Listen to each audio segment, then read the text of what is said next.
Hello दोस्तों, स्वागत है आपका हमारे YouTube channel mission lecturer UK 2025 पर। तो दोस्तों, आज की क्लास में हम बात करेंगे एक अन्य प्रीवियस ईयर क्वेश्चन पेपर, जिसमें हमने पहले जो है क्वेश्चन नंबर 75 तक के क्वेश्चन कर लिए हैं इससे पहले वाली क्लास के अंतर्गत। तो आज हम इसी क्लास को आगे बढ़ाते हुए 76 से क्वेश्चन को स्टार्ट करेंगे दोस्तों। तो दोस्तों, बहुत महत्वपूर्ण क्लास है, बिना स्किप किए पूरी क्लास को जरूर वॉच कीजिएगा। साथ ही अगर चैनल पर नए हैं तो प्लीज़ सब्सक्राइब कर लीजिएगा, बेल आइकन दबाकर ऑल नोटिफिकेशन ऑन कर लीजिएगा। और अगर वीडियो अच्छे लगे तो लास्ट में लाइक शेयर और सब्सक्राइब करना ना भूलिएगा, ठीक है दोस्तों। तो दोस्तों, इससे पहले जो क्लास हमने कराई है उसके अंतर्गत हमने सामान्य ज्ञान और जो है करंट अफेयर के जो भी क्वेश्चंस थे इस पेपर के अंतर्गत, वो हमने 75 तक कंप्लीट किए हैं। तो आज 76 से स्टार्ट करेंगे दोस्तों। चूँकि ये पेपर जो है दोस्तों आपका प्रवक्ता स्क्रीनिंग, पीसीएस प्री और उसके अलावा आरओ, एआरओ, पुलिस, इन सभी एग्ज़ाम्स के लिए उत्तराखंड से संबंधित जो भी एग्ज़ाम्स होने वाले हैं, उन सभी के लिए बहुत ज़्यादा महत्वपूर्ण है। तो इसलिए इसको ज़रूर वॉच कीजिएगा और हमारे चैनल के माध्यम से आपको लगातार इसी प्रकार की क्लासेस देखने को मिलेंगी। इसलिए बिना चैनल को सब्सक्राइब करके जो है आप नहीं जाइएगा, ठीक है दोस्तों। पूरी क्लास को ज़रूर वॉच कीजिएगा दोस्तों। चलो बढ़ते हैं आज की क्लास में। तो आज की क्लास का पहला क्वेश्चन है दोस्तों, 2011 की जनगणना के अनुसार निम्न के राज्यों में से किसकी साक्षरता दर सर्वाधिक थी? तो दोस्तों, जो 2011 की जनगणना हुई थी उसके अनुसार अगर हम बात करें तो मिजोरम, गोवा, हिमाचल प्रदेश और त्रिपुरा में से सबसे अधिक जो साक्षरता दर रही है दोस्तों, वो रही है मिजोरम की। किसकी? मिजोरम जो है सबसे अधिक साक्षरता दर वाला जो है राज्य है, ठीक है दोस्तों। बढ़ते हैं दोस्तों अगले प्रश्न में। अगला प्रश्न है, निम्नलिखित पर्वत शिखरों में से कौन उत्तराखंड में स्थित नहीं है? तो अगर बात करें दोस्तों, ये पर्वत शिखर जो हैं इनमें से कौन उत्तराखंड के अंतर्गत स्थित नहीं है? तो यहाँ पर कामेट है, बंदरपूंछ, दुनागिरी, ठीक है। तो दोस्तों, ये कामेट पर्वत भी उत्तराखंड के अंतर्गत ही है और बंदरपूंछ भी उत्तराखंड में है। दुनागिरी जो है पर्वत शिखर, ये भी उत्तराखंड के अंतर्गत ही आता है दोस्तों। लेकिन जो नंगा पर्वत है दोस्तों, ये उत्तराखंड के अंतर्गत नहीं है। तो इस हिसाब से देखा जाए इसका ऑप्शन नंबर डी यहाँ पर सही हो जाएगा। बढ़ते हैं दोस्तों अगले प्रश्न में। अगला प्रश्न है दोस्तों, संयुक्त राष्ट्र के 2015 के आकलन के अनुसार 2030 में विश्व की जनसंख्या कितनी हो जाएगी? तो दोस्तों, अगर संयुक्त राष्ट्र के 2015 के आकलन के अनुसार पूछा गया है कि 2015 में जिस हिसाब से आकलन हुआ था संयुक्त राष्ट्र का, उसके हिसाब से उन्होंने 2030 में विश्व की जनसंख्या कितने का जो है यहाँ पर अनुमान लगाया है दोस्तों, वो लगाया है 8.5 अरब। ठीक है दोस्तों, 8.5 अरब जनसंख्या का यहाँ पर लगाया है हिसाब। तो ऑप्शन नंबर कितना हो जाएगा? बी इसका सही आंसर हो जाएगा दोस्तों, ठीक है। तो ये संयुक्त राष्ट्र के 2015 का आकलन है दोस्तों और 2030 में इतनी जनसंख्या होने का अनुमान बताया गया है, जिस हिसाब से जनसंख्या में ग्रोथ हो रही है लगातार, ठीक है। बढ़ते हैं दोस्तों अगले प्रश्न में। अगला प्रश्न है, भारत के निम्नलिखित तटों में से किसका औसत समुद्र तल पाया मापा जाता है? तो दोस्तों, अगर बात करें तो जो भारत के ये जो तट हैं इनमें से किसका औसत समुद्र तल मापा जाता है? तो मुंबई, चेन्नई, कोचीन और विशाखापट्टनम में से दोस्तों चेन्नई को जो है, चेन्नई के हिसाब से जो है औसत समुद्र तल मापा जाता है, ठीक है। तो समुद्र तल से ऊंचाई और इन तटों की ऊंचाई जो है चेन्नई से के हिसाब से यहाँ पर ली जाती है, ठीक है दोस्तों। बढ़ते हैं दोस्तों अगले प्रश्न में। अगला प्रश्न है, निम्नलिखित कथनों में कौन गलत है? तो दोस्तों, अगर बात करें कौन सा कथन इसमें से गलत है, तो सबसे पहला इसमें दिया गया है, गोदावरी दक्षिण भारत की सबसे लंबी नदी है। ये बिल्कुल सत्य है। गोदावरी नदी दक्षिण भारत में ही है दोस्तों और ये सबसे लंबी नदी है दक्षिण भारत की। ये बिल्कुल सही कथन है। कोसी नदी को बिहार का शोक कहा जाता है। बिल्कुल सत्य है, क्योंकि कोसी नदी को ही बिहार का शोक कहा गया है दोस्तों। ब्रह्मपुत्र एक पूर्ववर्ती नदी है, ये भी बिल्कुल सही है।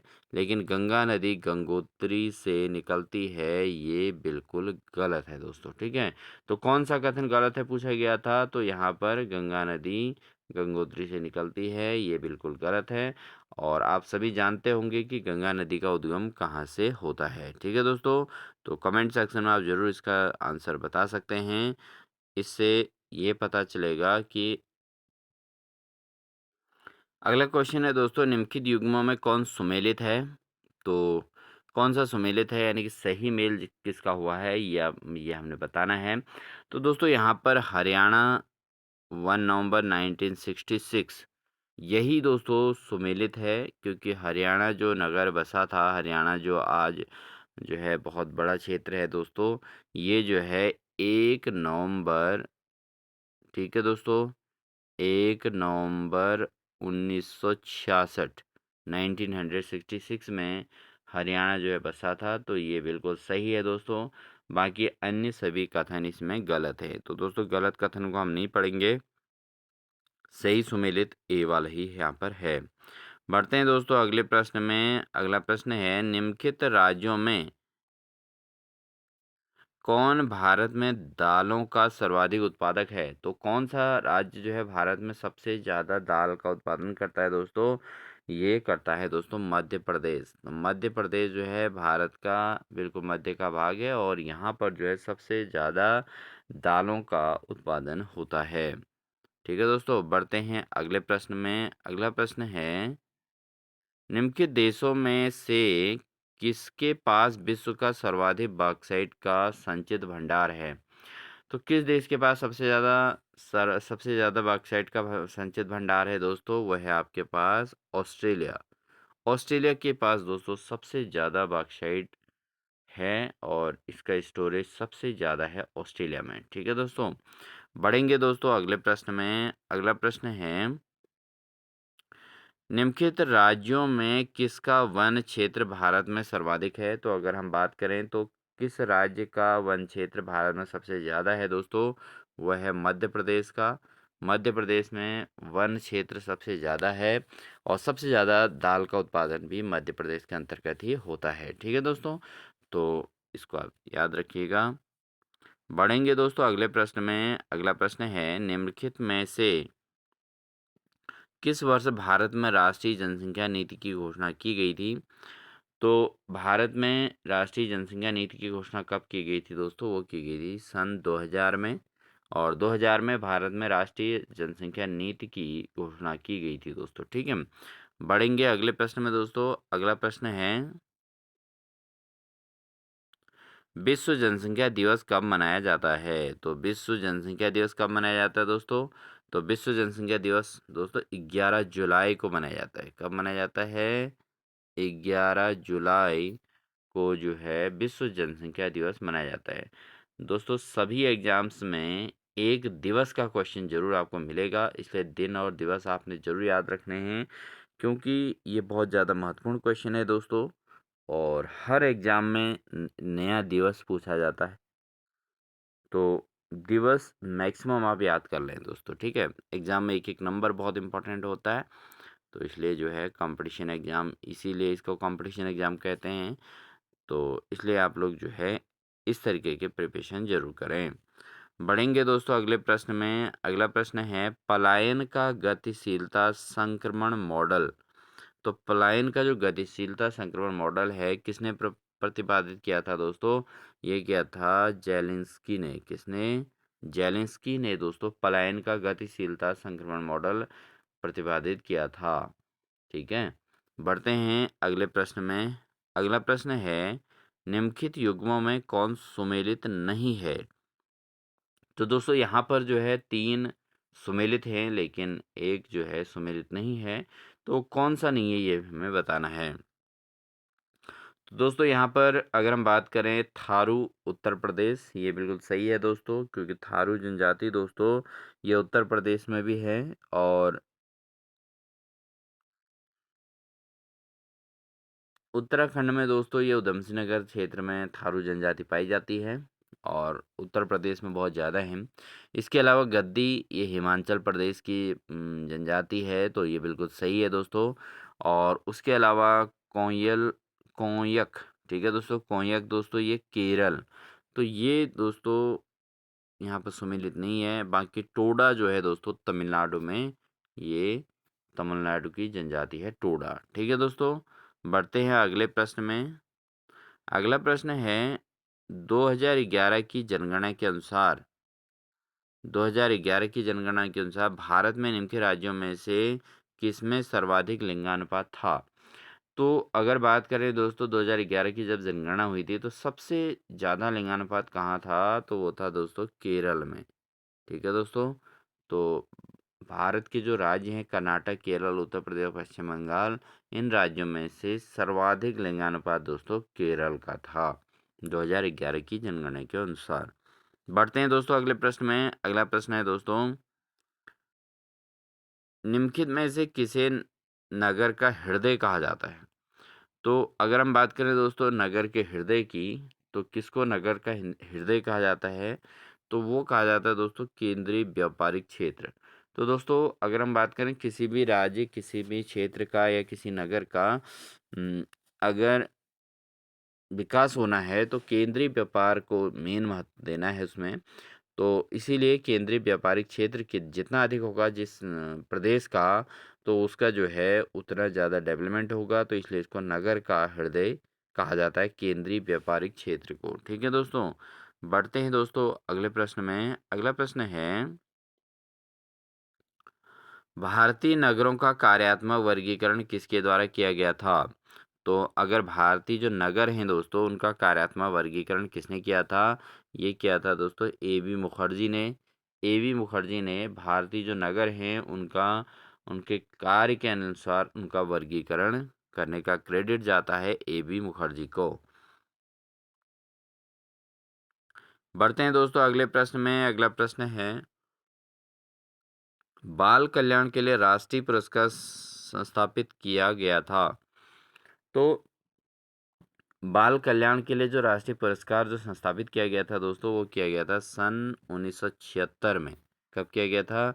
1976 में बाल कल्याण के लिए राष्ट्रीय पुरस्कार संस्थापित किया गया था, ठीक है। बढ़ते हैं दोस्तों अगले प्रश्न में। अगला प्रश्न है परितंत्र यानी कि इकोसिस्टम का प्रथम प्रयोग 1935 में किसके द्वारा किया गया था? तो जो इकोसिस्टम है, जो परितंत्र है दोस्तों, इसका प्रथम सबसे पहले प्रयोग किसके द्वारा किया गया था? 1935 में। ये किया गया था दोस्तों ट्रांसले के द्वारा। किसके द्वारा? ट्रांसले के द्वारा। अगला क्वेश्चन है किस राज्य ने सर्वप्रथम पर्यावरणीय शिक्षा को एक विषय के रूप में विद्यालय पाठ्यक्रम में सम्मिलित किया था? तो दोस्तों कौन सा राज्य है जिसने पर्यावरण शिक्षा को एक सब्जेक्ट के रूप में विद्यालय कार्यक्रम में सम्मिलित किया था दोस्तों? वह है महाराष्ट्र। महाराष्ट्र ने दोस्तों इन्वायरमेंटल एजुकेशन को जो है स्कूल एजुकेशन के अंतर्गत सबसे पहले जो है सम्मिलित किया था। तो महाराष्ट्र को याद रखिएगा दोस्तों, पर्यावरणीय शिक्षा पर आधारित अगर बात आती है तो महाराष्ट्र को आप ज़रूर याद कर लीजिएगा। बढ़ते हैं दोस्तों अगले प्रश्न में। अगला प्रश्न है ओजोन ह्रास का मुख्य कारण क्या है?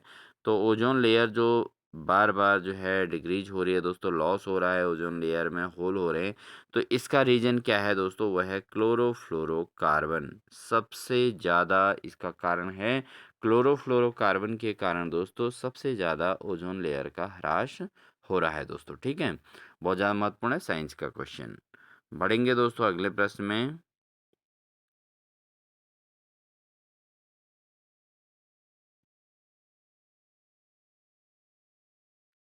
निम्नलिखित नहरों में से कौन राजस्थान की भूक्षरण के लिए उत्तरदायी है? तो दोस्तों ऑप्शन है गंगा नहर, सरहिंद नहर, इंदिरा गांधी नहर और आगरा नहर। तो दोस्तों जो इंदिरा गांधी नहर है ये राजस्थान की भूक्षरण के लिए उत्तरदायी नहर है। इसको आप जरूर नोट कर लीजिएगा दोस्तों। राजस्थान के भूक्षरण के लिए कौन सी नहर उत्तरदायी है? वह है दोस्तों इंदिरा गांधी नहर। बढ़ते हैं दोस्तों अगले प्रश्न में। अगला प्रश्न है जैव विविधता है तो जैव विविधता क्या होती है दोस्तों? तो जैव विविधता की बात करें दोस्तों, संपूर्ण प्रजातियों, संपूर्ण जीन और संपूर्ण परितंत्रों के योग को मिक्स रूप में क्या कहा जाता है दोस्तों? ये कहा जाता है जैव विविधता। ठीक है? जिसमें संपूर्ण प्रजातियां, संपूर्ण जीन और संपूर्ण परितंत्रों का योग होता है दोस्तों, उसको जैव विविधता यहाँ पर कहा जाता है। बढ़ते हैं दोस्तों अगले प्रश्न में। अगला प्रश्न है, निम्न में से अम्ल वर्षा के लिए उत्तरदायी क्या है? तो जो अम्लीय वर्षा होती है दोस्तों, उसके लिए उत्तरदायी क्या होता है दोस्तों? वो होता है सल्फर डाइऑक्साइड तथा नाइट्रोजन ऑक्साइड। अम्लीय वर्षा के लिए उत्तरदायी क्या है दोस्तों? एक तो सल्फर डाइऑक्साइड और नाइट्रोजन ऑक्साइड, ये दोनों जो दोस्तों अम्लीय वर्षा के लिए उत्तरदायी होते हैं। बढ़ते हैं दोस्तों अगले प्रश्न में। अगला प्रश्न है, दिए गए रूप में निम्नलिखित को सुमेलित कीजिए। तो दोस्तों यहाँ पर कूट के रूप में दिया गया है। तो अगर हम मेगार्थर्म पढ़ेंगे तो दोस्तों, अगर मेगार्थर्म की बात करें तो ये भूमध्य रेखीय प्रदेश होते हैं। ठीक है? और मेसोथर्म जो होता है दोस्तों, मेसोथर्म किसको कहा जाता है? मेसोथर्म कहा जाता है दोस्तों उष्ण कटिबंधीय प्रदेशों को मेसोथर्म कहा जाता है। और अगर हम माइक्रोथर्म की बात करें तो दोस्तों, माइक्रोथर्म दोस्तों होता है शीतोष्ण कटिबंधीय प्रदेश। और अगर हेकिस्थर्म कहा जाए तो वो कहा जाता है दोस्तों भूमध्य रेखीय प्रदेश को हेकिस्थर्म कहा जाता है। तो दोस्तों इस हिसाब से एक बार और दोबारा रिवाइज करें तो देखें कि जो मेगाथर्म है दोस्तों, वो भूमध्य रेखीय प्रदेश को मेगाथर्म कहा जाता है। मेसोथर्म की बात करें तो उष्णकटिबंधीय प्रदेश को कहा जाता है। उसके अलावा अगर माइक्रो माइक्रोथर्म है तो वो शीतोष्ण कटिबंधीय प्रदेश हैं। और हैकिस्थर्म जो है दोस्तों, वो है आपका टुंड्रा प्रदेश। किसको कहा जाता है दोस्तों? टुंड्रा प्रदेशों को दोस्तों हैकिस्थर्म कहा जाता है। ठीक है दोस्तों, इस तरीके से जो हमारा सही आंसर बनता है वो बनता है पहले का दूसरा। ठीक है? और मेसोथर्म का जो है इसका उष्णकटिबंधीय प्रदेश बनेगा। माइक्रोथर्म का शीतोष्ण कटिबंधीय प्रदेश बनेगा। और साथ ही साथ जो हेकिस्थर्म है दोस्तों, इसका बनेगा टुंड्रा प्रदेश। ठीक है दोस्तों, तो ये इसका सही आंसर होगा। तो इसके हिसाब से, इसके कूट के हिसाब से देखें तो दोस्तों इसका ऑप्शन नंबर हमारा बन रहा है डी। तो डी इसका सही आंसर हो जाएगा दोस्तों। ठीक है? बढ़ते हैं दोस्तों अगले प्रश्न में। अगला प्रश्न है, उद्यमशीलता के प्रोत्साहन हेतु केंद्र सरकार की स्टैंड अप इंडिया योजना निम्न में से किससे संबंधित है? तो दोस्तों जो केंद्र सरकार की जो योजना है स्टैंड अप, तो ये किससे, इंडिया की किससे संबंधित है दोस्तों? ये है अनुसूचित जाति, जनजाति एवं महिलाओं के लिए। ठीक है दोस्तों, अनुसूचित जाति और अनुसूचित जाति, जनजाति एवं महिलाओं के लिए दोस्तों, इनके प्रोत्साहन के लिए केंद्र सरकार की स्टैंड अप योजना जो है इंडिया के अंतर्गत लागू की गई है। ठीक है दोस्तों, बढ़ते हैं अगले प्रश्न में। अगला क्वेश्चन है दोस्तों, भारत की प्रथम बुलेट ट्रेन 2024 निम्न में से किस मार्ग में दौड़ेगी? तो दोस्तों भारत के अंतर्गत जो बुलेट ट्रेन होगी वो सबसे जो है प्रथम बुलेट ट्रेन 2024 तक जो है किस मार्ग पर दौड़ेगी, ये यहाँ पर प्रावधान किया गया है। तो उस पेपर के अंतर्गत है दोस्तों, जब ये पेपर हुआ था तो उसके अनुसार कहा गया था बुलेट ट्रेन किस मार्ग पर दौड़ेगी दोस्तों? ये है अहमदाबाद और मुंबई मार्ग के बीच। ठीक है दोस्तों, तो प्रथम बुलेट ट्रेन 2024 तक अहमदाबाद और मुंबई मार्ग के बीच ये दौड़ने का यहाँ पर जो है टारगेट रखा गया था। और ये उस एग्ज़ाम के अकॉर्डिंग जो है करंट अफेयर के रूप में था। तो इसी प्रकार की करंट अफेयर दोस्तों आपको आगामी एग्जाम्स में देखने को मिलेगी। बढ़ते हैं दोस्तों अगले प्रश्न में। अगला प्रश्न है, निम्न राज्यों में से किस भारतीय राज्य को जैविक खेती करने वाला प्रथम राज्य घोषित किया गया है? तो किस राज्य को जैविक खेती करने वाला प्रथम राज्य घोषित किया गया दोस्तों? वो किया गया है सिक्किम। तो सिक्किम एक ऐसा राज्य है दोस्तों जिसको जैविक खेती करने वाला प्रथम राज्य के रूप में घोषित किया गया है भारत के अंतर्गत। ठीक है दोस्तों, बढ़ेंगे अगले प्रश्न में दोस्तों। अगला प्रश्न है एक 103, क्वेश्चन नंबर 103 है दोस्तों, फरवरी 2016 में किसने टेस्ट क्रिकेट के इतिहास में सबसे तेज़ शतक लगाने का रिकॉर्ड बनाया था? तो दोस्तों 2016 में जब फरवरी में टेस्ट क्रिकेट हुआ था, तो उस समय सबसे तेज़ जो है शतक लगाने का रिकॉर्ड किसके नाम पे है दोस्तों? वह है ब्रेंडन मैकलम। ठीक है दोस्तों, ब्रेंडन मैकलम। और आप दोस्तों आप बताएँगे कि ब्रेंडन मैकलम ने 2016 में टेस्ट क्रिकेट के इतिहास में सबसे तेज़ शतक लगाया था, वो कितने बॉलों में लगाया था? ठीक है दोस्तों, तो ये आप इसको ज़रूर कमेंट सेक्शन में देंगे दोस्तों, ठीक है? बढ़ते हैं अगले प्रश्न में।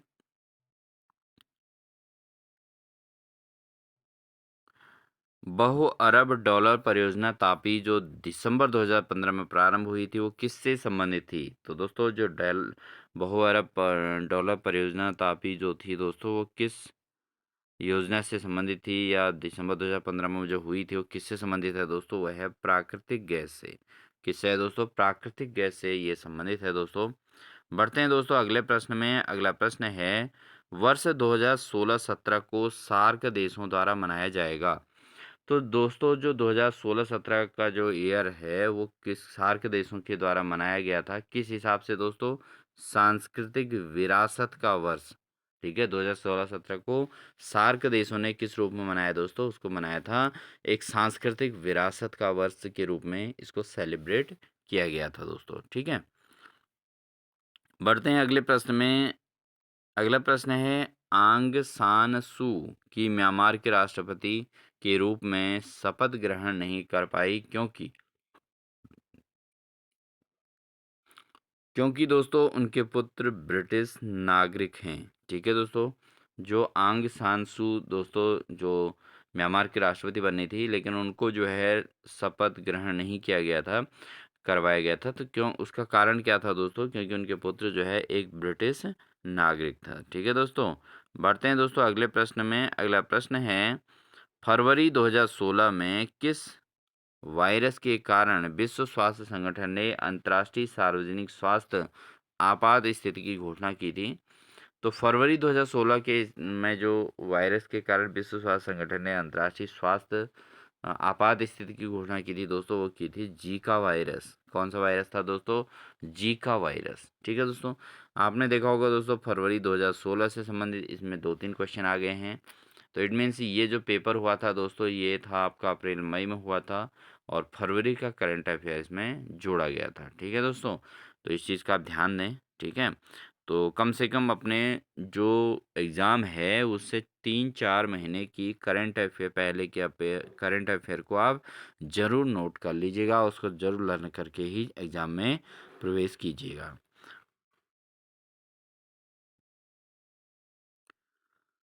अगला प्रश्न है दोस्तों,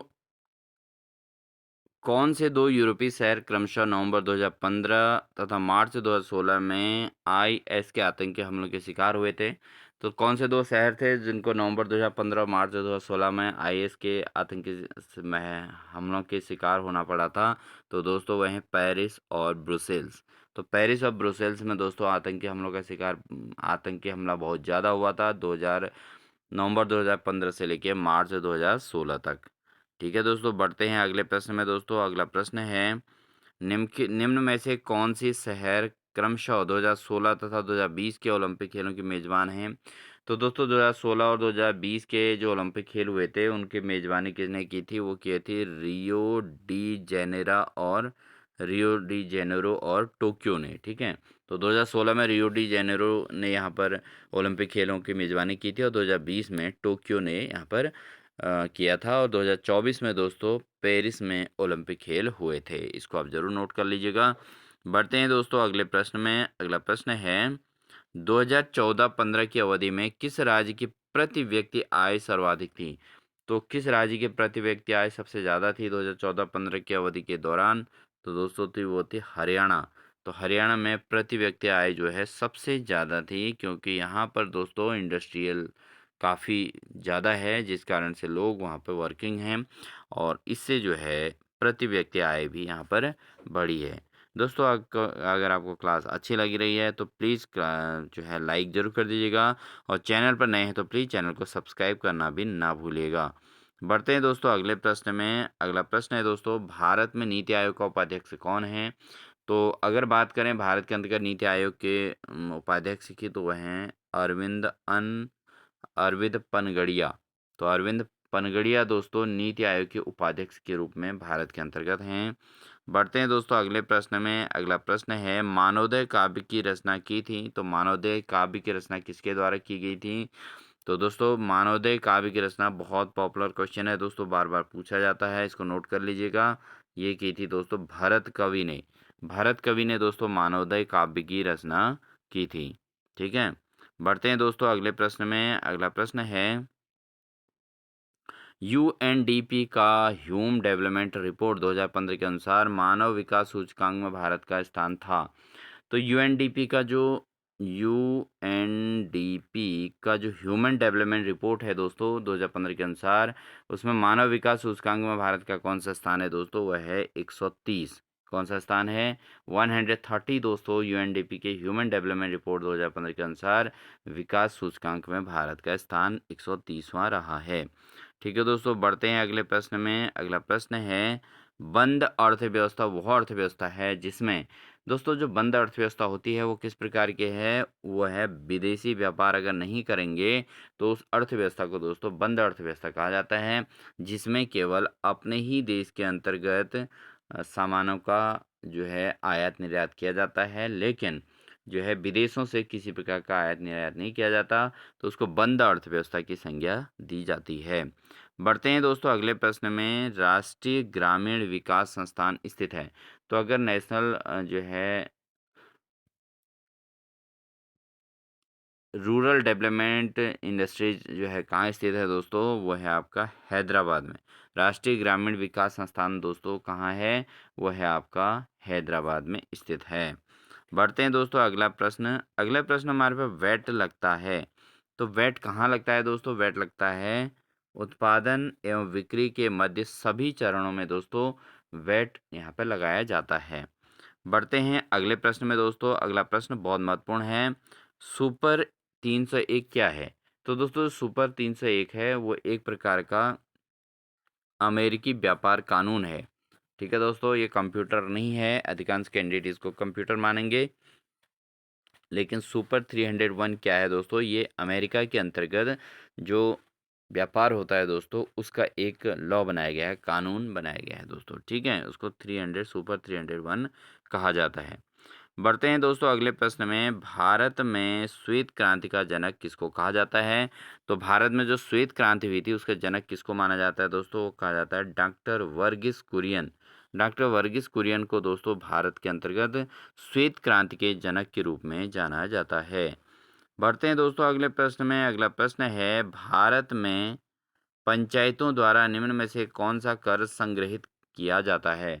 तो भारत के अंतर्गत जो पंचायतों द्वारा कर संग्रहित किया जाता है वो कौन सा है दोस्तों? वह है मेलों का कर। कौन सा कर दोस्तों? वह है मेलों का कर भारत में पंचायतों द्वारा संग्रहित किया जाता है। बढ़ते हैं दोस्तों अगले प्रश्न में। अगला प्रश्न है, महात्मा गांधी ने निम्नलिखित आंदोलन को प्रारंभ में सही क्रम में व्यवस्थित कीजिए। तो महात्मा गांधी ने जो आंदोलन किए थे दोस्तों उनका सही क्रम कौन सा है? वह है आपका सबसे पहले जो किया था उन्होंने किया था चंपारण आंदोलन, उसके बाद किया था दोस्तों अहमदाबाद आंदोलन, फिर क्या किया था दोस्तों खेड़ा, और फिर क्या किया था असहयोग आंदोलन। ठीक है दोस्तों, तो चंपारण, अहमदाबाद, खेड़ा और असहयोग। ठीक है, इनको आप जरूर एक सीक्वेंस वाइज ही याद रखें दोस्तों, बहुत बार पूछा जाता है। चंपारण, अहमदाबाद, खेड़ा और फिर उसके बाद चंपारण आंदोलन हुआ सबसे पहले, फिर अहमदाबाद आंदोलन हुआ, फिर खेड़ा आंदोलन किया और उसके बाद फिर असहयोग आंदोलन में गांधी जी कूद गए थे। ठीक है दोस्तों, बढ़ते हैं दोस्तों अगले प्रश्न में। अगला प्रश्न है दोस्तों, प्राचीन भारत में संगम क्या था? तो प्राचीन भारत के अंतर्गत जो संगम क्या है दोस्तों, यह है एक तमिल कवियों का संघ। जो तमिल भाषा के जो कवि हैं दोस्तों उनका जो संघ है, उनका एक मंडली बनी हुई है, उस मंडली को दोस्तों संगम नाम दिया गया है। ठीक है दोस्तों, इसको आप जरूर याद रखेंगे। तमिल कवियों का जो संगम है उसको क्या कहा जाता है दोस्तों? तमिल जो कवि हैं उनके संघ, उनका जो यूनिटी है उसको जो है उनके मंडली को संगम नाम दिया जाता है। बढ़ते हैं दोस्तों अगले प्रश्न में। अगला प्रश्न है, खजुराहो मंदिर किसने बनवाए थे? तो दोस्तों जो खजुराहो मंदिर हैं दोस्तों किसके द्वारा बनवाए गए थे?